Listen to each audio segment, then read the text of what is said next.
Hola, bienvenidos, bienvenidas, bienvenides a esta cuarta transmisión de Bibliotesauros. Y bueno, el motivo que nos trae el día de hoy por acá a platicar con todos y todas ustedes, pues es el Día Internacional del Acceso Universal a la Información. Y bueno, me gustaría antes de empezar a platicar y de darles un poquito del contexto de este Día Internacional, pues presentarles a nuestro invitado, al doctor Máximo. Hola Max, ¿cómo estás? Hola, hola, muchísimas gracias por la invitación. Hola a todos los que nos ven. Qué bueno que nos acompañes y nos regalas un poquito de tu tiempo y de tu espacio. Y bueno, también les presento pues a Flor, que es una de nuestras compañeras que nos acompaña en todas las transmisiones. Hola Flor, ¿cómo estás? Hola, buenas tardes, Mitch, y buenas tardes, Máximo. Gracias por aceptar la invitación y también gracias a todos por estar una vez más viendo nuestro contenido. Sí, muchas gracias a todos y a todas por acompañarnos nuevamente y por todo el apoyo que recibimos en redes sociales con los likes, con las veces que nos comparten. Entonces, pues muchas gracias por ese apoyo que nos brindan. Y bueno, para comenzar esta sesión del día de hoy, pues vamos a hablar un poquito del Día Internacional del Acceso Universal a la Información. Y bueno, a manera como de contexto, pues me gustaría comentarles que el 17 de noviembre del 2015, la Organización de las Naciones Unidas para la Educación, la Ciencia y la Cultura, junto con esta parte de la UNESCO, declaró el 28 de septiembre como el Día Internacional del Acceso Universal a la Información, teniendo en cuenta que varias organizaciones de la sociedad civil y organismos gubernamentales en el mundo han adoptado y celebrado actualmente este Día Internacional. Y bueno, la Asamblea General de la ONU también adoptó el 28 de septiembre del año 2019, perdón, como el Día Internacional para el Acceso Universal a la Información. Bueno, Flor, ¿qué nos puedes contar también datos relacionados con esta efeméride? Bueno, yo les quiero comentar un poco por el tema que vamos a tratar sobre datos de la debilidad visual en México, perdón. Y bueno, pues les quiero comentar que una de las dos principales causas de discapacidad visual en el mundo son los errores de refracción no corregidos, más comúnmente conocido como miopía, hipermetropía, astigmatismo principalmente, ¿no? Que son casos que seguramente todos hemos escuchado de alguien que tiene, ya sea nuestra mamá, tío, amigo, etcétera. Representan el 53% de los casos de estos padecimientos visuales y las cataratas, que también en México es un problema grave, representa otro 25% de los casos. La Sociedad Mexicana de Oftalmología estima que en México hay 2.237.000 personas con deficiencia visual y más de 15.800 personas con ceguera. Como vemos, pues sí, es un número bastante alto. México se ubica entre los 20 países con mayor número de personas afectadas por la discapacidad visual y la ceguera.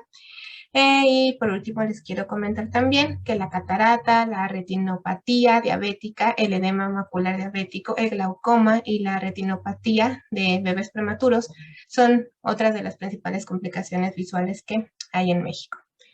Y pues bueno, sabemos que esto afecta a las personas, ¿no? Afecta pues de algún modo su interacción con el mundo, obviamente que está visto como está planeado para las personas que no tenemos ningún tipo de discapacidad. Y pues esto es muy grave en el sentido de que, de por qué es importante, ¿no? Que estas personas puedan tener como acceso a la información. Pues como muchos sabemos, actualmente estamos viviendo en un contexto de sociedad de la información que quiere cambiar hacia una sociedad de conocimiento, ¿no? El poder económico, pues básicamente se basa como en la producción de nuevos conocimientos. Y pues un sector de trabajo muy importante es la gestión del conocimiento, en donde tenemos como toda esta parte de la mediación del conocimiento y cómo accedemos a la educación a través de publicaciones, impresiones, reproducciones de periódicos, libros, etcétera, ¿no? Entonces, pues si queremos llegar a una sociedad democrática en donde todos tengamos derecho a la información, etcétera, pues es necesario que todas las personas con debilidad visual también tengan acceso pues a estos medios, ¿no? Estos medios impresos y pues básicamente era como todo lo que les quería decir por ahora. Y pues ahora sí, Michelle, te paso la voz como para que nos des más información y podamos continuar. Muchas gracias, Flor, por estos datos que nos proporcionas sobre la discapacidad visual en México y los principales problemas que traen estas discapacidad visual en las personas. Y bueno, también me gustaría hablar un poquito sobre esta parte del acceso universal a la información, que esto significa pues que todas las personas tienen derecho a buscar, recibir y difundir información, ¿no? Esta parte del derecho a la información forma parte de la Declaración Universal de los Derechos Humanos. Esto específicamente lo podemos encontrar en el artículo 19, que vincula el derecho a la libertad de expresión.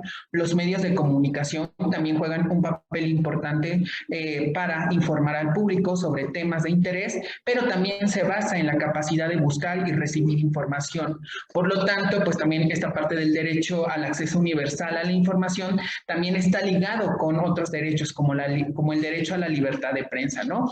Pero bueno, aún y con todo esto que ya viene regido desde la parte de los derechos humanos, existen desigualdades en el acceso universal a la información, ¿no? Algunas de estas pues pueden ser por condiciones de desventaja que podrían tener ciertos grupos de la población, ¿ok? Y bueno, también siguiendo sobre este hilo, bueno, el tema de atender y brindar servicios a grupos vulnerables como lo son las personas con capacidades diferentes y bueno, específicamente el día de hoy hablaremos de las personas con débiles visuales. Bueno, queda plasmado también en manifiestos como el de la UNESCO, ¿no? Sobre bibliotecas públicas, este manifiesto publicado en 1994 y también lo vemos desde la Ley General para la Inclusión de las Personas con Discapacidad, que, bueno, han puesto en evidencia la necesidad de estos grupos para tener acceso a la información en formatos accesibles, ¿no? Y por ello es que el día de hoy, pues nos adentramos en el ámbito internacional con el Tratado de Marrakech, que es el tema que vamos a ver hoy. Y bueno, para ello, pues nos acompaña el doctor Máximo Domínguez. Y bueno, les voy a platicar un poquito sobre él, su trayectoria, su CV, para que sepan cómo es que él se vincula con este tema y por qué lo invitamos a que nos platique un poquito sobre esta parte del Tratado de Marrakech. Bueno, el doctor Máximo, bueno, es licenciado en bibliotecología por la Universidad Autónoma de Chiapas y maestro y doctor en bibliotecología y estudios de la información por la UNAM. Y bueno, también él ha participado como ponente en las Jornadas Mexicanas de Biblioteconomía, en el Colegio Nacional de Bibliotecarios, también en el Encuentro Nacional de Bibliotecarios de la Universidad Autónoma Chapingo, el Coloquio Internacional de Bibliotecarios de la FIL Guadalajara en el año 2015 y bueno, en el campo laboral también ha trabajado en la Universidad Nacional Autónoma de México, específicamente en la Biblioteca Especializada del Centro de Enseñanza de Lenguas Extranjeras, CELE, que se llamaba anteriormente de esta forma, y también como responsable del área de desarrollo de colecciones y bueno, aquí también coordinó servicios especiales en la Biblioteca Vasconcelos, es por eso que también tiene esta expertise en el tema, que bueno, coordinó 5 salas, que serían la sala infantil, la sala braille, la de música, multimedia y publicaciones periódicas. Y bueno, también trabajó como en la UAM, en el área de análisis bibliográfico y bueno, también fue docente de la Escuela Nacional de Biblioteconomía y Archivonomía,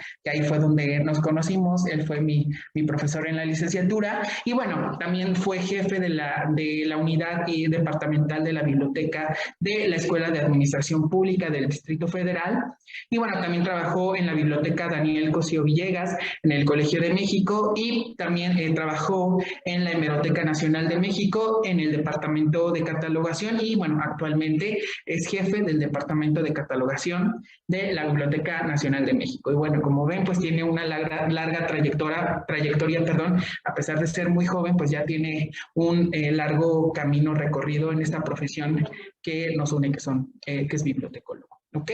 Y bueno, Max, ¿cómo estás? Pues muy bien, la verdad muy contento, agradecido por la invitación y pues me interesa muchísimo el tema, me apasiona este tema del Tratado de Marrakech desde el 2012, que ahorita que estás diciendo lo de la Biblioteca Vasconcelos, cuando era coordinador de servicios especiales, ahí fue mi primer acercamiento, rudo, fuerte, frontal con estos servicios, pero además entender a la comunidad y entender también mi profesión, o sea, cuál es mi vocación, la vocación de servicios, ¿no? Entonces, es una experiencia padrísima para mí trabajar en la Vasconcelos, porque fue como, yo recuerdo tenía como 25 años, 24 años, y trabajar con estas diferentes salas, desde el infantil, creamos la biblioteca, lo de música, los préstamos, multimedia, que si ustedes supieran multimedia, la capacidad que tiene para esta integración, esta cohesión que tiene con la sociedad de manera bárbara, de verdad es una joya trabajar en la Biblioteca Vasconcelos. Y desde ahí empezamos a trabajar en el 2012 con el asunto de las salas Braille, con el segundo encuentro de salas Braille. Entonces ya veníamos ahí un poco, o sea, yo hace poco publiqué algo sobre lo que es la vida, ¿no? Lo que es el destino, la vida, no lo sé. Pero yo estaba trabajando hace muchísimos años sobre el asunto de salas Braille, y después con los años hice un diplomado sobre el Tratado de Marrakech, a la cual le agradezco mucho profundamente a mi maestra, que es de verdad una super maestra, Virginia Simón. Es de verdad, después de eso entendí realmente por qué, cuál es mi propósito, ¿no? En el quehacer bibliotecario. Sí, qué interesante, ¿no? Porque la vida te vuelve a poner en uno de los sitios con los que tú empezaste como profesional. Y bueno, obviamente, pues retomar esta parte como de empatía por el acceso a la información, que no es igual para todos, ¿no? Entonces, qué interesante el tema, y que los caminos de la vida ahora sí te han traído nuevamente a este rumbo, ¿no? Y bueno, para empezar esta charla, pues me gustaría hacerte la primera pregunta, que sería, ¿qué es el Tratado de Marrakech y cuál es su antecedente, ¿no? Esto para que lo conozcan quienes nos están viendo el día de hoy. Mira, yo voy a, si me permiten, que yo les pueda compartir una presentación que hice brevemente, nada más son 2 láminas que quiero mostrarles, a ver si me permite. A ver si me, Déjame, te autorizo la... Exacto, nada más para... Claro.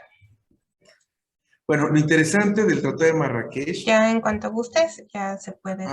dame un segundo. A ver se puede transmitir, perdón. Sin problema, mira, vamos aquí, vamos con buen tiempo. Vamos a esta parte. Bueno, el Tratado de Marrakech tiene como objetivo crear un conjunto de limitaciones y excepciones obligatorias para el beneficio de las personas ciegas con otra discapacidad intelectual, visual, auditiva, sensorial, con otras dificultades conocidas o por conocer para acceder al texto impreso. Esta parte la puse porque así como nos ponen las restricciones, ¿no? Cuando leemos el aviso legal, ¿no? De derecho de autor, que nos dicen ahí, se prohíbe la reproducción conocido por conocer. Bueno, pues de la misma manera.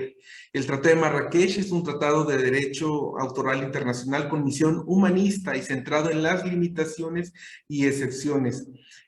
Como breve antecedente, México en el 2013 fue adoptado el Tratado de Marrakech bajo el auspicio de la OMPI.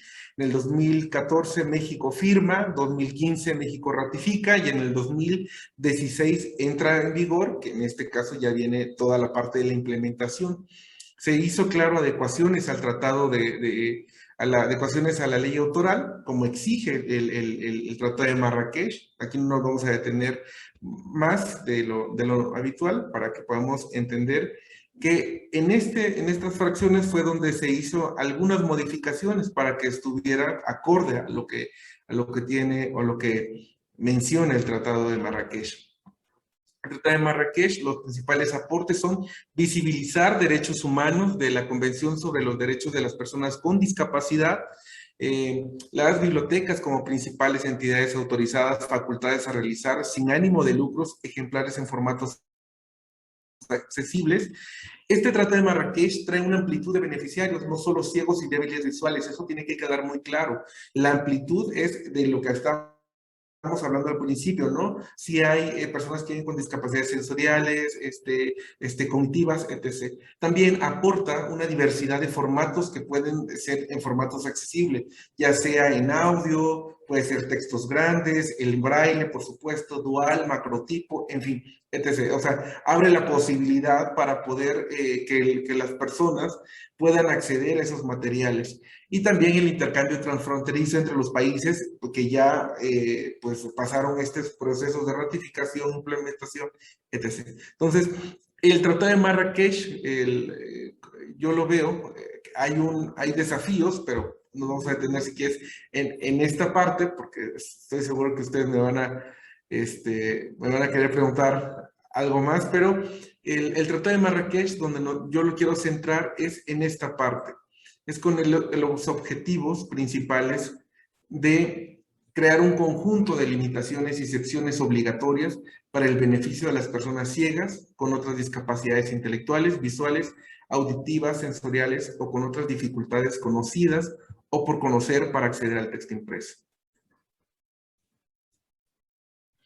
Muchas gracias por la verdad, ahorita que nos presentas todo esto, no tenía al menos yo idea de que no solamente se limitaba a las personas débiles visuales, ¿no? Sino que también estás hablando a personas que tengan deficiencias o dificultades sensoriales y también auditivas, ¿no? Que esto no, tampoco yo al menos no tenía idea de esto.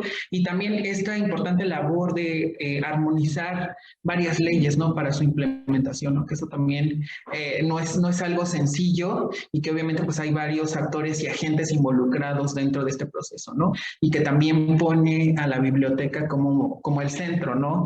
Para esta parte del acceso a la información y retomar este papel importante, ¿no? Entonces, bueno, después de esto me gustaría pasar a la siguiente pregunta, que es, ¿por qué incorporar el Tratado de Marrakech en bibliotecas?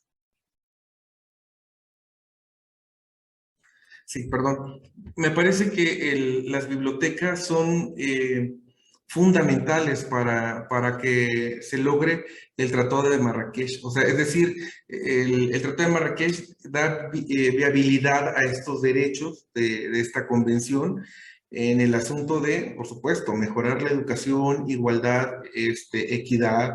Entonces, lo que hace la biblioteca, su función social es acercar siempre información, conocimiento, es una fuente confiable. De hecho, si nosotros nos remontamos a un estudio de la IFLA en donde participan más de 130 países, me parece, 120 países, participan acerca de las limitaciones y secciones. Entonces, aquí hay una naturaleza propia que tiene la biblioteca, de ser el garante, ¿no? De dar acceso a la información, a libros, a la producción nacional, por ejemplo, la Biblioteca Nacional, que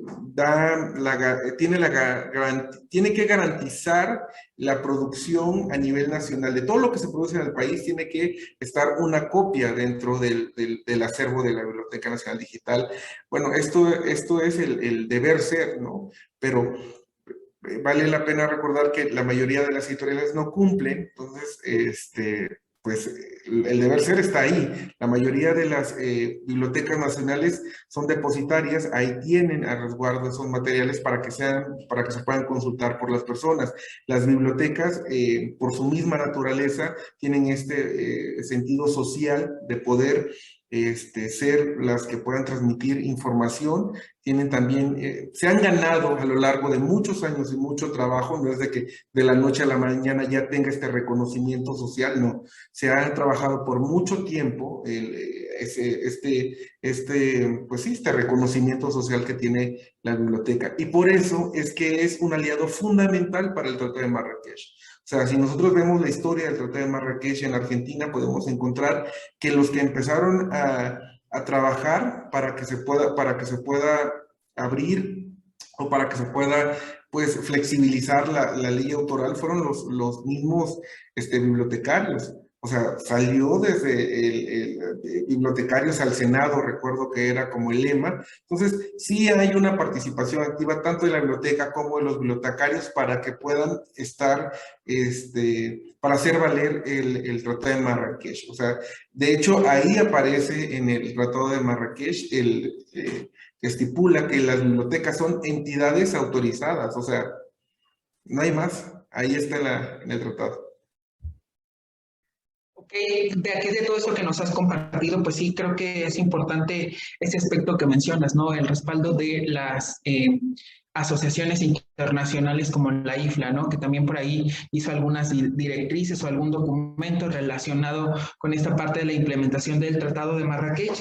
Y bueno, otro punto importante que también tocas es esta parte del depósito legal, ¿no? El regular este aspecto dentro de para las bibliotecas nacional como tal. Entonces ahí viene otro reto, ¿no? De lo que comentas, ¿no? Muchas de las veces no se cumple al 100% esta parte de las editoriales, como con esta parte de los depósitos de los documentos que se generan. Entonces, bueno, ahí también se encuentran otros de estos retos que se tienen al implementar pues este tratado. Y por último, también esta postura política que debe asumir el bibliotecólogo, ¿no? A lo que comentas, la experiencia de Argentina, ¿no? El poder tener un diálogo directo con los tomadores de decisiones en el país para poder hacer frente a la implementación de este tratado, ¿no? Entonces, qué interesante información que nos compartes. Y bueno, con esto pues también nos vamos a una tercera pregunta que tiene que ver con qué características o condiciones debe reunir las bibliotecas para alinearse o implementar lo establecido en el Tratado de Marrakech. Esa es muy buena pregunta, porque realmente empezamos a cuestionar esa pregunta para poder dar el servicio. ¿Cómo podemos empezar, no? Y lo que nosotros estamos en estos momentos de trabajo es, primero, identificar las colecciones. Hay también unos requisitos que el INDAUTOR nos pide, ¿no? Para poder ser entidad autorizada. Es raro, en otros países la biblioteca per se ya es entidad autorizada, ya puede realizar los servicios, puede ofrecerlos sin ningún problema. En México queda a disposición del INDAUTOR, digamos que darte de alta para que puedas ser una entidad autorizada. Pues tienes que tener ciertos requisitos, que tu colección esté determinada por título, que esté plenamente identificada el ISBN, etc., ¿no? Entonces hay una serie de condiciones que no son tan difíciles, pero bueno, vamos, digo, yo en mi caso personal, ojalá que no me escuche el INDAUTOR, yo no lo veo, pues digo, se me hace como un requisito más, pero bueno, aquí es México y en otros países se hace de manera automática. Entonces, creo que es un requisito que se tiene que cumplir. Pero lo principal es tener qué colecciones tenemos, el bibliotecólogo saber cuáles son las capacidades y las habilidades que tiene que contar a lo largo del servicio que va a dar, ¿no? Entonces, me parece que primero hacer un diagnóstico, tener claro qué colección tiene, qué habilidades tiene digitales y además acercarse a los que ya estamos trabajando desde el año pasado en el caso de la Biblioteca Nacional, trabajar de la mano con asociaciones, ya sea con asociaciones con ciegos o débiles visuales, con asociaciones que tienen que ver con discapacidad motriz, etc. Estar involucrado en lo que decías de IFLA, pero me parece fundamental que partir de qué es lo que tenemos en la biblioteca, con qué contamos, cuántos personal tenemos, es el suficiente o necesitamos capacitarnos, ¿no? Y en dónde nos vamos a capacitar, conocer también o actualizarnos a partir de los documentos que se genera la IFLA. A mí me parece que es importante que la biblioteca, y eso ya lo hemos platicado con el doctor Felipe Martínez, que además le mando un saludo desde acá, y al doctor Pablo, que de verdad ellos han sido los que han estado trabajando con las instituciones para poder desarrollar, que más adelante les voy a comentar en qué andamos, pero han trabajado muy intensamente en lo del Tratado de Marrakech, como no se había visto en otras administraciones. Eso también se tiene que decir.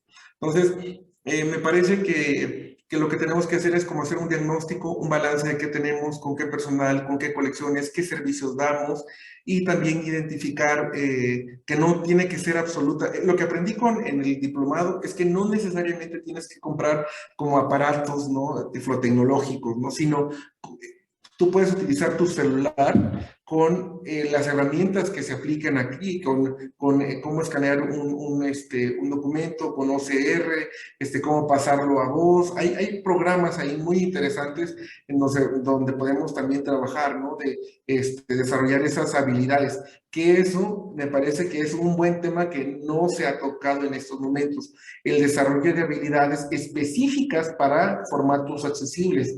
Eso tiene que también estar ya en el chip del bibliotecario. Yo estoy de acuerdo con los datos enlazados, con la gestión de datos, con datos y más datos, pero esto ya no es que si queremos o no queremos, esto ya viene. Y esto es una obligación que tenemos que responder de todas las bibliotecas que se precien de ser bibliotecas, o de todos los bibliotecarios que se precien de ser bibliotecarios. Eso se debe, eso lo tenemos que hacer, sí o sí, independientemente de la naturaleza de la biblioteca. Ah, no, porque pues yo soy pueden decir, ¿no? Nietzsche, yo soy de la biblioteca especializada en ciencias sociales, talala, no voy a decir el nombre, y no me voy a encargar del Tratado de Marrakech. Ahí está el papel.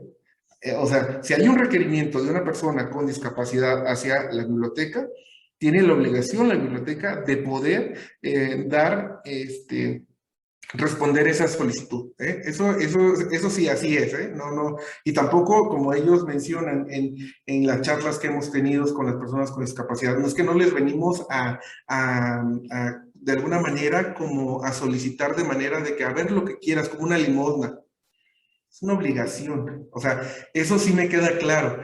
También ellos tienen, y me gusta esa parte, ¿no? Que exijan los derechos, que exijan esto de las bibliotecas que respondan a estos requerimientos. Entonces, me parece que el papel también del ciudadano, del usuario, ya es otro. El rol de las personas que viven con discapacidad ya es otro. No es de que si me quieres dar, no, es tu obligación. Entonces, sí, hay que estar preparados, ¿no? En este diagnóstico integral que tenemos que hacer para dar este servicio.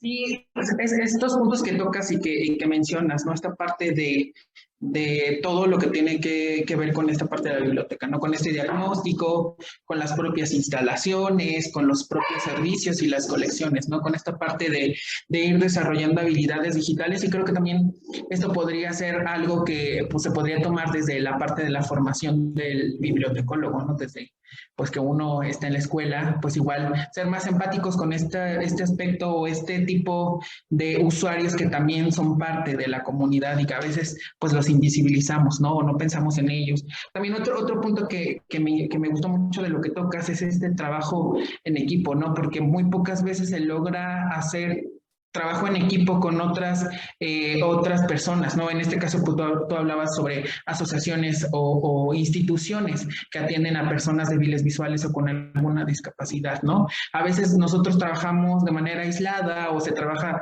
sí, de manera aislada en donde pues no se toma en cuenta también esas opiniones, ¿no? Y que creo que aquí es importante esto que tú comentas. Y bueno, creo que también otra parte pues podría ser que las propias asociaciones bibliotecarias retomaran un poco este aspecto, ¿no? También porque creo que no ha sido como muy visibilizado y tampoco es como de los temas que están en la agenda de discusión. Adelante. Ahí te doy toda la razón, Mitch. Es toda la razón porque al final no se ha visto una respuesta, por ejemplo, del Colegio Nacional de Bibliotecarios, o sea, desde el año pasado a sobre específicamente el Tratado de Marrakech. Entonces, eso es por un lado. Y me parece, en el caso de AMBAC sí ha trabajado, hemos estado en mucha comunicación, entonces con AMBAC sí hemos tenido acercamientos, está trabajando de manera intensa, lo cual le reconozco que la AMBAC ha estado trabajando incansablemente y también sobre el Tratado de Marrakech. Entonces, sí, tienes toda la razón, el Colegio Nacional de Profesionales tiene que, pues tiene que trabajar de manera frontal con este tema, tanto del Tratado de Marrakech, formatos accesibles y el desarrollo de habilidades para los bibliotecarios. Es decir, no podemos estar perdiendo el tiempo. Estoy de acuerdo con lo que se trabaja, pero sí tenemos que también prioridades, porque del Tratado de Marrakech no solamente es servicio, tiene que ver con organización de la información, es una cadena importante, ¿no? Entonces, sí, me parece que lo que dices es, pues sí, concuerdo con lo que dice Mitch. Ok, bueno, vamos a dar paso a la siguiente pregunta y tiene que ver con ¿qué se está haciendo en México para incorporar el Tratado de Marrakech? Bueno, yo voy a hablar de lo que estoy trabajando porque, y aquí voy a poner un paréntesis, ¿no? Para los colegas. El Tratado de Marrakech es de alianzas, alianzas estratégicas, de bibliotecarios, de archivistas, de abogados, de todo aquel que quiera sumar. O sea, es decir, es una comunidad que necesita principalmente nuestra solidaridad. O sea, de verdad no podemos ser sectarios y decir tú sí, tú no, ¿no? O sea, entonces me voy a quedar a esperar a que venga un abogado o a que venga alguien de externo para que yo pueda hacer mi trabajo. No, yo tengo que trabajar con lo que yo creo, lo que me dicta la conciencia. O sea, yo no puedo estar esperando la participación de otras personas. Y si por eso a mí me llaman intruso, yo soy un intruso, pónganme ahí en la lista. Yo de verdad sí estoy en esta posición de seguir trabajando con las personas con discapacidad, de seguir trabajando con el INDAUTOR, porque este año la Biblioteca Nacional, desde el año pasado y la Biblioteca Nacional de México ha estado trabajando de verdad, por lo menos una vez a la semana nos reunimos con el INDAUTOR, con la Comisión Nacional de Derechos Humanos, nos reunimos también con la Asociación de Discapacitados Visuales, que preside Camerina Robles, y también estamos trabajando con el INDAUTOR. Entonces, digo, el trabajo que ha hecho desde el año pasado de ponerlo en la agenda de la Biblioteca Nacional como un trabajo prioritario, de verdad es que se debe reconocer el papel que tiene la Biblioteca Nacional. Entonces está trabajando la Biblioteca Nacional primero en conocer qué es el Tratado de Marrakech, en dónde puede incidir.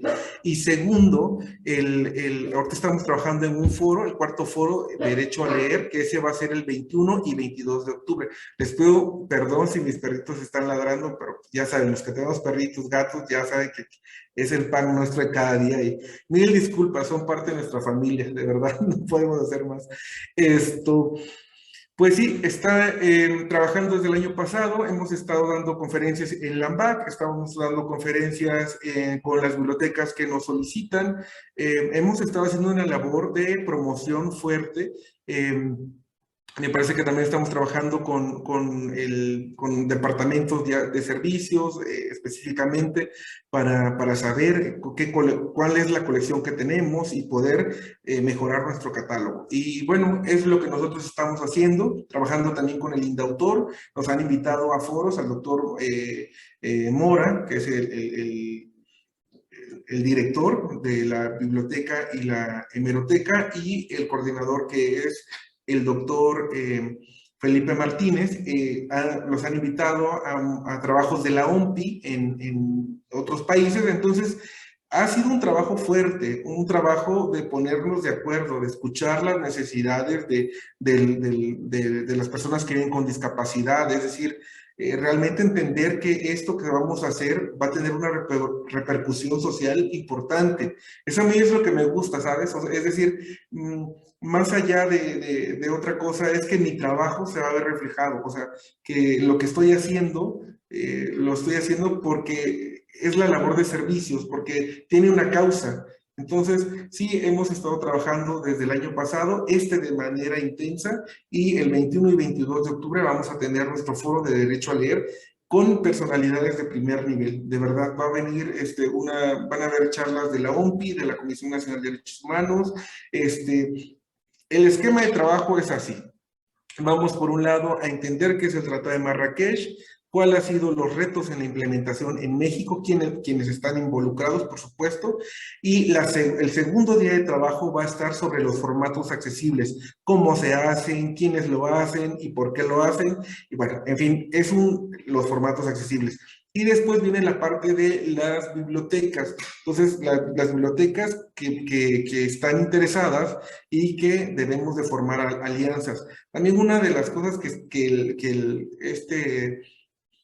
el cuarto foro de Derecho a Leer, retos para la implementación del Tratado de Marrakech, es que vamos a tener un taller sobre formatos accesibles. Entonces, va a ser muy interesante, va a estar muy completo. Y pues yo, ¿qué te puedo decir? Estoy muy contento con todo lo que he trabajado desde el año pasado yo el año pasado lo puse ya habían trabajado, pero yo tuve que capacitarme, o sea, entender en un diplomado qué es esto del Tratado de Marrakech. Entonces, sí, desde el año pasado y hemos estado de manera, pues intensa trabajando. Ok, pues muchas gracias por compartirnos esta información, Max. Algo interesante de lo que nos has compartido hasta ahorita es este evento que van a tener en la Biblioteca Nacional. Entonces, pues ahora que tengas oportunidad, igual que nos puedas compartir la información para compartirnos con todos y todas quienes nos están viendo ahorita, por si están interesados, entonces pues ver qué onda y de qué manera pues podemos pues verlos y estar ahí presentes sobre el tema del Tratado de Marrakech. Y bueno, otro punto importante de todo esto que nos mencionas es este trabajo multidisciplinario, ¿no? De que desde uno que está estudiando, pues siempre nos dicen, el bibliotecólogo, la bibliotecóloga tiene que estar trabajando con otros profesionales y creo que esta es la oportunidad idónea, perdón, para poderlo hacer. Entonces, pues muchas gracias por compartirnos esta experiencia y bueno, vamos a pasar a nuestra siguiente pregunta que tiene que ver con que ya es la cuarta pregunta, no es cierto, la quinta, perdón. ¿Por qué los bibliotecólogos, bibliotecónomos o gestores de información deben interesarse en el tema como el Tratado de Marrakech? Bueno, porque el Tratado de Marrakech llegó ya para quedarse, es parte obligatoria de todos los servicios que debe prestar una biblioteca y sobre todo porque es necesario la actualización permanente del bibliotecario. No basta con salir a la licenciatura y me quedo con lo que me dieron en la licenciatura. Tengo que conocer y saber qué hay, ¿no? ¿Qué otras novedades hay en el mundo? ¿En dónde puedo aportar? O sea, siempre decimos esta palabra que, ay, no tenemos el reconocimiento social, o es que siempre hay una queja, ¿no? Acerca de eso, ¿no? La imagen del bibliotecólogo, sí, pero ¿qué has hecho para no, para dejar esa imagen así? ¿Has trabajado, te has actualizado? Lo que decíamos hace un momento, es necesario caerse, es necesario tener errores y para después decir, oye, aprendí de mis errores, ahora sé hacer esto, puedo hacer planeación, puedo trabajar con metadatos, sé hacer muchas cosas, ¿no? Entonces, es importante el que seamos atrevidos, seamos intrusos, que esa palabra pues está de moda, ¿no? Seamos intrusos en otras disciplinas para aprender. O sea, es bueno también escuchar qué es lo que está haciendo el colega de al lado, qué hace el mercadólogo, qué hace el abogado, el político. De hecho, yo recuerdo muy bien mis trabajos donde he estado trabajando desde la Escuela de Administración Pública, que eran la mayoría de todos políticos, ¿no? Entonces, trabajar y conocer los códigos, conocer cuál es el trabajo que se tiene que realizar, de qué manera se tiene que realizar también el trabajo ahí. Y por supuesto, me parece que siempre estar abiertos a aprender, eso es fundamental. Estar dispuestos a aprender y ser como un poquito disciplinados. Eso sería como lo que yo podría decir, ¿no? En esta parte, ¿no? ¿Por qué? Porque hay que tener disciplina. Es parte de lo que tenemos que hacer siempre, ¿no? O sea, hasta disciplinados hasta para tener un error, ¿no? Y como cuando programas a las máquinas, ¿no? Cuando estamos con un error en algún catálogo, déjenle el error que siga consecutivo, para que en algún momento, en un solo momento, le pidamos a la máquina, bórrame todo esto, porque es más fácil, ¿no? Entonces, lo mismo, ¿no? En la parte de la vida. Entonces, me parece que es necesario ser atrevidos, estar abiertos y pues nada, a mí me parece que eso es permanente, tiene que ser algo permanente, el estarnos cuestionando que esto que me dio la biblioteconomía, esto que me dio mi licenciatura, es adecuado a las necesidades que me están demandando las instituciones. O sea, hay que estar revisando permanentemente qué habilidades me hacen falta, qué conocimientos debo de aprender. Quizás no tengo que o sea, no todos nacimos para ser, digo, o para ser como investigadores y no, y hay otros que somos quizás más operativos, estamos trabajando de manera fuerte en otros procesos Y entendemos también la investigación, por supuesto, yo no critico eso, pero la investigación en la práctica es mucho mejor, desde mi punto de vista. Sí, algo de esto que nos comentas que también es muy relevante, ¿no? Esta parte de la formación, ¿no? Porque a veces pensamos que salimos de la licenciatura y pues ya lo aprendimos todo y no.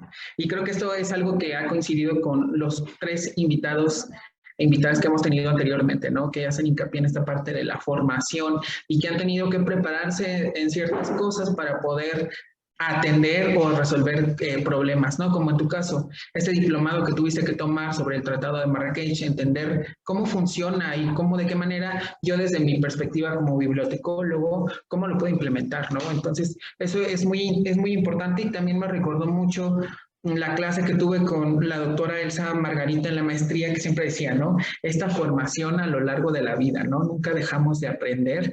Entonces, esto es muy interesante y muy importante. Entonces, pues, invitarnos, ¿no? A que una vez que salimos de la licenciatura o la maestría, pues tenemos que seguir invirtiendo en esta formación, ¿no? En esta, a lo mejor en un curso, un diplomado, o a lo mejor también, pues si no hay como esa posibilidad, pues seguir yendo a los eventos, a los congresos, a las conferencias, que ahí es donde también muchas de las veces nos vamos adentrando a cuáles son los temas que se están viendo, ¿no? Entonces eso también es importante y nunca olvidarnos de este aspecto, ¿no?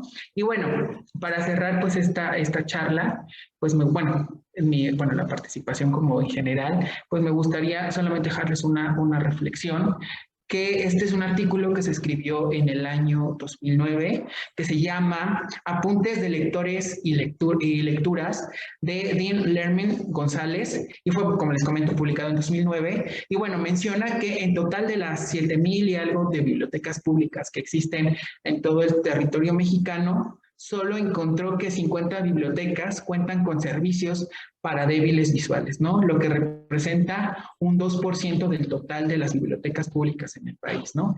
Y esos son datos viejitos de 2009, quién sabe actualmente cómo esté por ahí, pero bueno, esta reflexión pues la dejo aquí a consideración de todos y todas ustedes. Y bueno, pues Max, no sé si quisieras agregar algo más antes de irnos. Que sí, justo lo que estás mencionando, hay un trabajo que estamos realizando y estamos en procesos de planeación acerca de hacer la encuesta de cuántas bibliotecas tienen estos aparatos, ¿no? Los tiflotecnológicos. De entrada, ¿en dónde están? Si están centralizados, porque esa es la gran crítica. Todo está en el centro y nada para los estados, ¿no? Y la segunda es en qué condiciones se están prestando esos servicios, porque o no los prestan, porque eso también es parte del problema. Están ahí el equipo y no se prestan. O si tienen si están descompuestos, pues, porque la mayoría son máquinas, por supuesto, que se tienen que descomponer. Entonces, el costo también a veces no se puede, no hay presupuesto. Vemos que hay recortes, que estamos en un momento de austeridad, entonces, pues sí, es complejo, pero lo principal yo pienso que después de este foro lo que vamos a trabajar es en el diagnóstico a nivel república de todas las bibliotecas, ya sea bibliotecas públicas, departamentales, académicas, en fin, todas las bibliotecas para realmente saber en dónde están y hacer como un mapeo de decir, bueno, puede usted contar con estos servicios y dónde podemos mejorar. Quizás en algunas bibliotecas no tengan el servicio de tiflotecnológico, pero pueden tener otro tipo de servicios, ¿no? O sea, yo recuerdo muy bien que había bibliotecas que se dedicaban a leer textos, las bibliotecarias se dedicaban a leer textos en WhatsApp y entonces mandaban, ¿no?, a la información. Entonces, ¿qué otro tipo de servicios existen? Que eso también es importante. Y aquí me faltó agregar algo, la importancia de que nos pongamos de acuerdo todos los bibliotecarios, que nos pongamos de acuerdo todas las bibliotecas, es decir, que empecemos a analizar el que tengamos políticas, que tengamos también nuestros manuales de procedimiento, que tengamos quizás algunos quehaceres ya bien definidos, que eso vale la pena que hagamos una red de bibliotecarios para realizar formatos accesibles, que esa es la gran idea que tiene la Biblioteca Nacional, formar una red, una gran alianza, porque además lo que el Tratado de Marrakech nos menciona es el catálogo transfronterizo. Entonces, a mí me parece importante que todos estemos hablando el mismo lenguaje en términos de organización de la información, que ese es un tema importantísimo con las asociaciones. Es decir, yo no soy biblioteca, pero tengo mi asociación y tengo aquí mis materiales y presto servicio. ¿Cómo voy a hacer con la clasificación? ¿Cómo voy a organizar? ¿Cómo entiendo el lenguaje que ustedes están manejando, bibliotecólogos? Bueno, eso es importante. Tenemos que hacer presencia entonces con las asociaciones y poder trabajar de la mano y crear una gran red. Ese es el propósito de la Biblioteca Nacional, trabajar en red y no duplicar trabajos. Lo que nosotros ya aprendimos, aquí está, mira, te puede servir este documento. Yo conozco bibliotecas donde hacen o se capacitan y pues, para ellos, ¿no? Pero no son tan abiertos. Nosotros lo que hemos logrado desde el año pasado, y este es ser una casa totalmente abierta, que todos los procedimientos, las políticas ahí están. Si te sirve, utilízalo, reutilízalo. No tenemos nada que ocultar, no vivimos en secrecía, para nada. La Biblioteca Nacional tiene una nueva filosofía de hacia dónde quiere ir, ¿no? De poder agrupar, de poder trabajar de manera colaborativa con bibliotecarios y también con asociaciones. Eso es cuanto.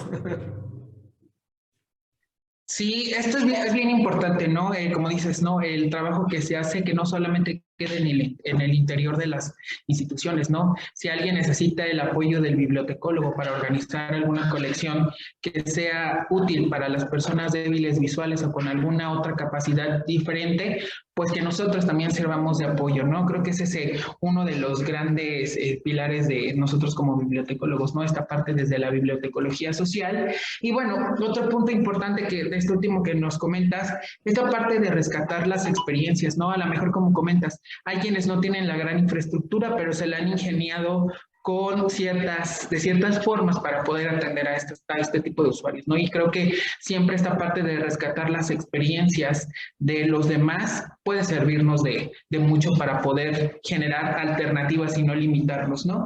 Y otro punto que me gustaría como rescatar de todo esto que también nos platicas, la importancia de generar documentos, ¿no? De manuales, de políticas que nos ayuden a dejar evidencia del trabajo que se hace, ¿no? Porque muchas de las veces nosotros vamos a un trabajo, no se deja ningún registro de lo que se hizo, y entonces, bueno, llega alguien más y entonces fácilmente puede tirar eso, ¿no? Entonces, qué importante es dejar evidencia del trabajo y del esfuerzo que se ha hecho en las instituciones, ¿no? Y bueno, ya para finalizar, bueno, no sé si nos quieras comentar tú algo, Flor, de esta sesión y bueno, pues también para que pueda cerrar la sesión del día de hoy.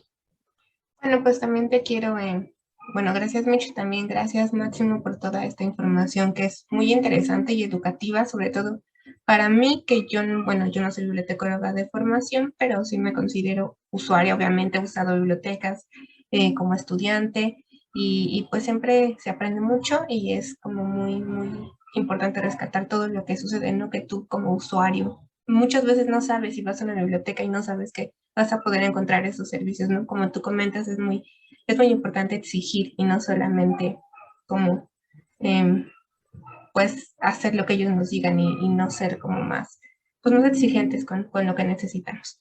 Y pues bueno, ya para cerrar también quería pedir disculpas porque creo que mi gato se estuvo atravesando algunos momentos durante la plática, pero no podía hacer nada para quitarla porque si no se enoja y me muerde y es un caos. Entonces, pues bueno, gracias a todos también por vernos. Nada más les queremos recordar que no nos dejen de seguir en las redes, en Facebook, Instagram, YouTube. Agradecer por todo lo que nos comentan, especialmente en YouTube. También siempre que nos dejan comentarios tratamos como de responder y en verdad que son muy enriquecedores todos. Y pues bueno, creo que es todo lo que tengo que decir por el momento y si nos quieres compartir algo más, Micho. Bueno, pues muchas gracias a todos y a todas por estar aquí y bueno, esperando que Max nos pueda compartir la información del evento que van a tener y obviamente pues para hacer difusión de este tipo de temas, ¿no? Entre la comunidad de bibliotecarios y bibliotecarias, ¿no? Pues muchas gracias a todos y nos vemos en la siguiente transmisión.